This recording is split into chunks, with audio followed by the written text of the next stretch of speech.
Hi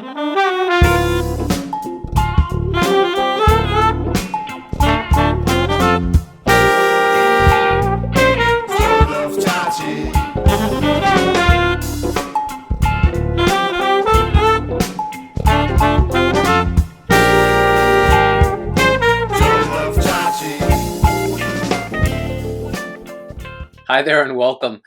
This is Vince of vinceprep.com and Agos Consulting.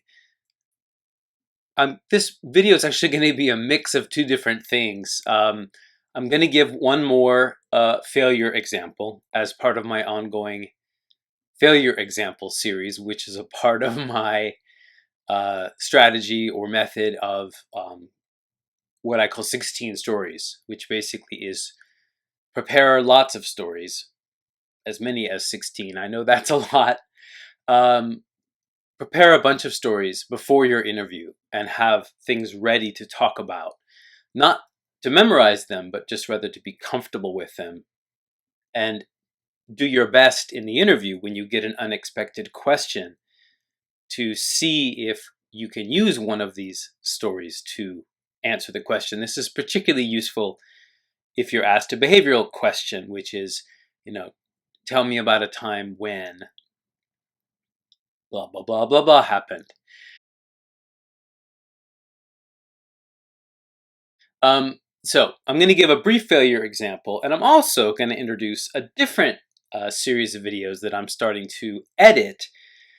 In 2011, I visited one of my great mentors and sort of one of the real master teachers of my life.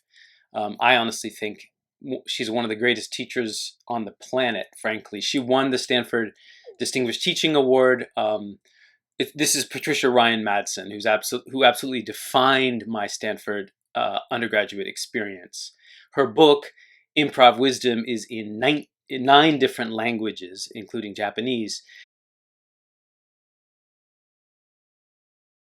And I visited her in 2011 at her home. I've been there several times. I'm going to be visiting her again next month when I'm in California. She's just one of my favorite people on the planet.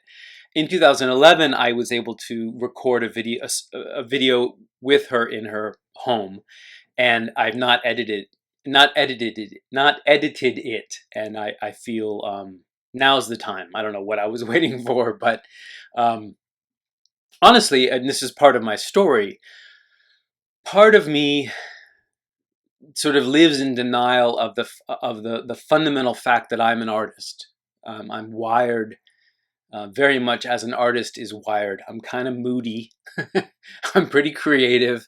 I like to be different. I like to stand out. I like to do things in different ways. Anyway, blah blah blah. I'm pretty sure I have an artistic mentality.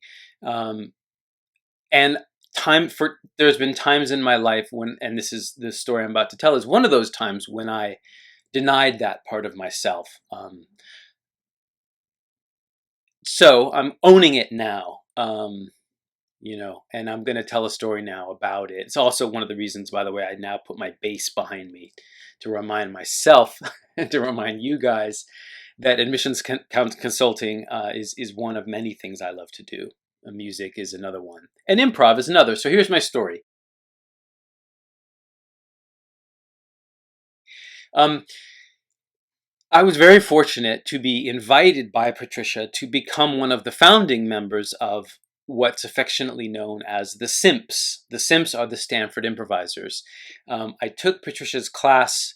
It was a very competitive class, always over-enrolled. I took it my freshman year. I was a teaching assistant for her. I'm trying to remember. I think it was in my sophomore year I was a TA.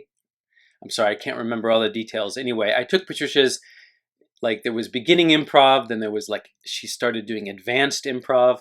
And from the advanced improv course, she founded the Stanford Improvisors, the SIMPs, which is still going very strong right now today at Stanford. If you happen to be at Stanford, go give a shout out to a very dear friend and trusted, in Japan we say senpai, he's a year ahead of me, Mr. Dan Klein, who's now teaching all the improv classes at Stanford, both the undergrad improv classes and actually he does courses, he does teaching at the GSB, He does teaching at the D School. Dan is a treasure of the university, and he is another one of Patricia's sort of, former students who stayed in touch. Great, great, great guy. Just tons of respect for the work that Dan is continuing there at Stanford. So here's my failure story. I was overseas in Spain. I did Stanford in Salamanca. I was the last class, it turns out, to go to Salamanca campus. They closed it right after my year.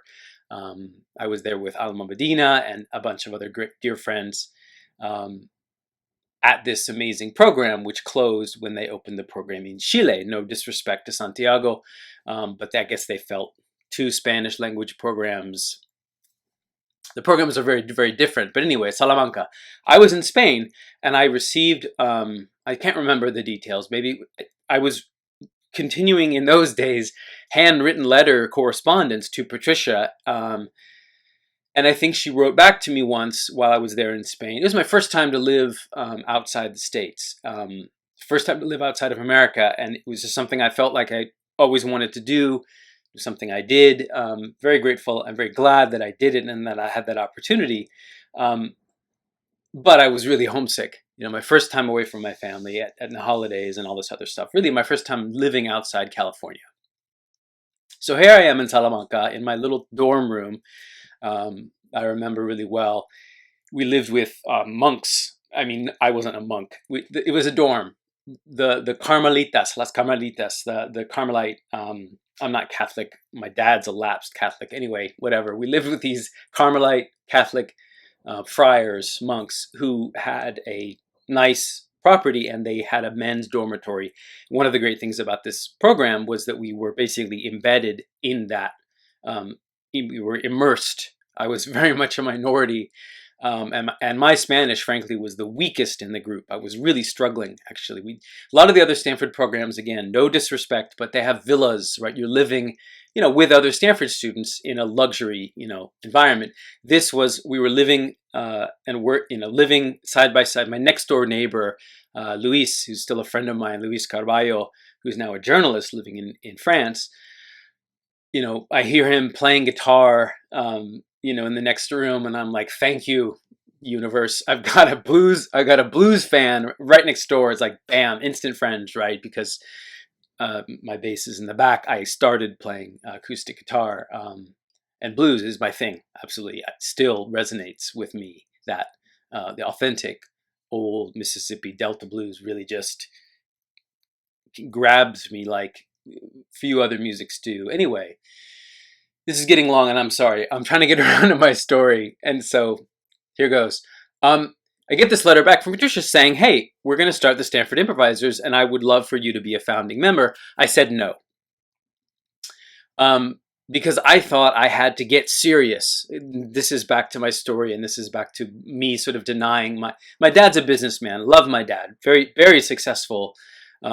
Considering that he grew up in a family with 6 kids and not enough money, did very, very well, has done very, very well for himself financially, especially considering where he started. And I sort of thought, we have the same name, and I sort of figured I was supposed to become a lawyer and I was supposed to do business or something. Anyway, obviously I didn't, and I'm grateful for that. But at that point, it was like, okay, coming back to Spain, now I'm going to get serious. I got to go to law school, which I didn't do. I decided instead of doing improv, becoming a founding member of the Simps, I would instead take econ, economics 101. Because that's something you're supposed to do. And now it's funny, I'm helping you guys get into business school. And I'm learning actually economics and business, really, honestly, over 15 years from you.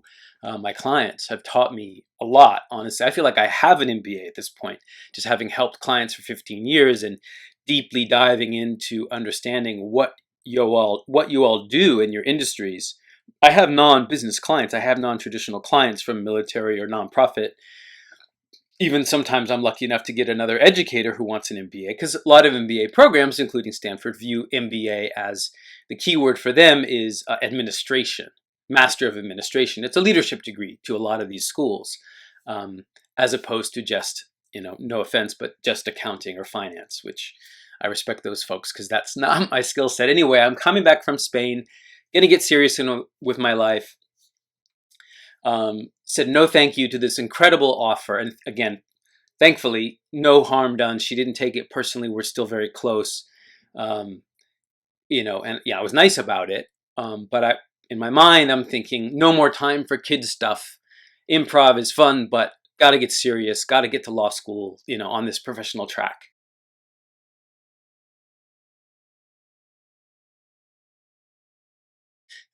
So my story is that, and I've not done a great job of telling it. I've been up. It's early in the morning here, and I might look tired because I've been working all night. I feel good, but I've been working all night. We're doing hiring right now at Agos, the business cycle here in Japan. Everything ends in March and starts again in April. And we need a new consultant. And so one more little plug here before I sign off. If you have a master's degree, MBA or not, and if you have some experience doing admissions consulting, paid admissions consulting, so right now 99% of you are probably turning this video off, if you know someone who is willing to work for us part-time, have them fill out my Vince Prep contact form. I would be happy to speak with them if it's a good fit. We're always looking for good people. We have some consultants here in Tokyo, my main core team of full-timers and a couple of part-timers here in Tokyo. And then we have right now 2 amazing women, one in Michigan, one in New York. Both of them are MBA holders. One of them is a former admissions director from a top school. Anyway, I'm very lucky to have this amazing team. All right, that's my personal plug. I am going to sign off this video now.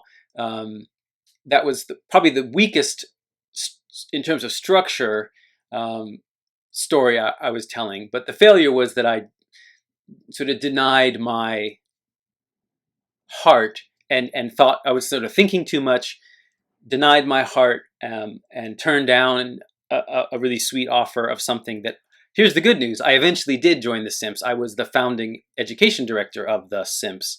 It didn't take me long to figure out the error of my ways. So it was not a permanent failure. And that's the thing about a lot of failure stories. They don't have to be crushing, I learned a lesson, which is what I'm trying to talk about now, to be myself and honor myself, and respect who I am, and honor the things that really bring me joy. And frankly, skill. Improv is a skill. It's not just standing up on stage telling jokes. It's not Saturday Night Live skits. It's hard.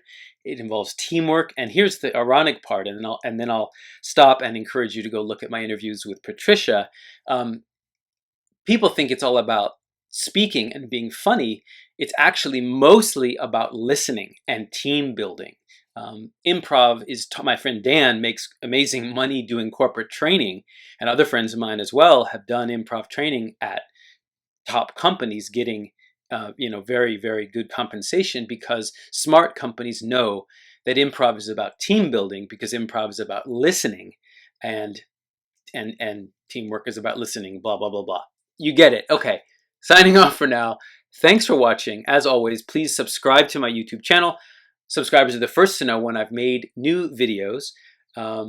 Best of luck with life, and bye for now.